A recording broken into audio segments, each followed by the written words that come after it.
Hello students, now we'll solve the remaining two and the last two parts of question number 5. Now, we'll solve this.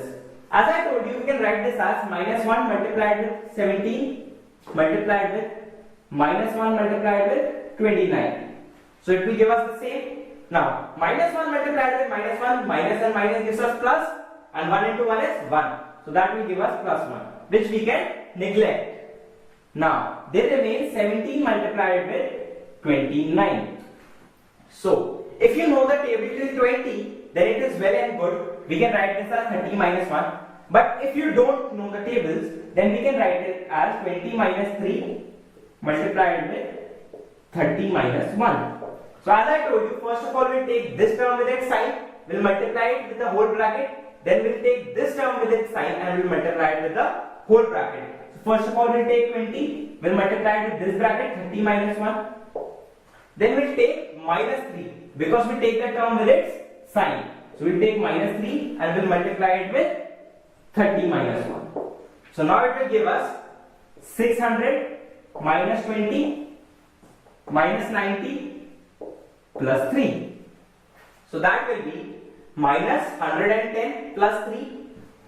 So I am writing it here, 600 minus 110, minus minus plus gives us sign minus, and plus 3. So this will be 600 plus and minus. First we subtract the terms and then we put the sign of the greater term. It will be 107 and sign of negative. And now the answer will be, we'll subtract these, 493. Because when we'll add 7 to 493, it will be 500. And when we'll add 100 to it, it will give us 600. Now this one. And this one will again write it as minus 1 multiplied with 57, because here it is 57, multiplied with minus 1 multiplied with 19, because it will give us minus 90, and plus 57 as it is. Now, minus 1 multiplied with minus 1, minus and minus gives us plus, and 1 multiplied with 1 will give us 1.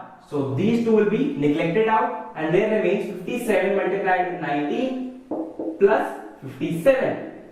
Now, we'll take 57 as common, and inside the bracket, remember that here it will remain 19 plus sign as it is, and there it will remain 1, not 0, because if you multiply this term with 57, it will give us 57 multiplied with 19 plus 57 multiplied with 1, that is 57. But if you write it 0 here, then it will be 57 multiplied with 0 and it will be 0. So whenever the condition is like this, you can write this like 57 multiplied with 1. So there remains plus 1. Now we can add this. 57 multiplied with 19 plus 1 is 20. And we all know that 57 multiplied with 20 give us 1140. This is how you can solve these type of questions, by taking common, by excluding the negative sign, or by eliminating the negative sign. And thank you.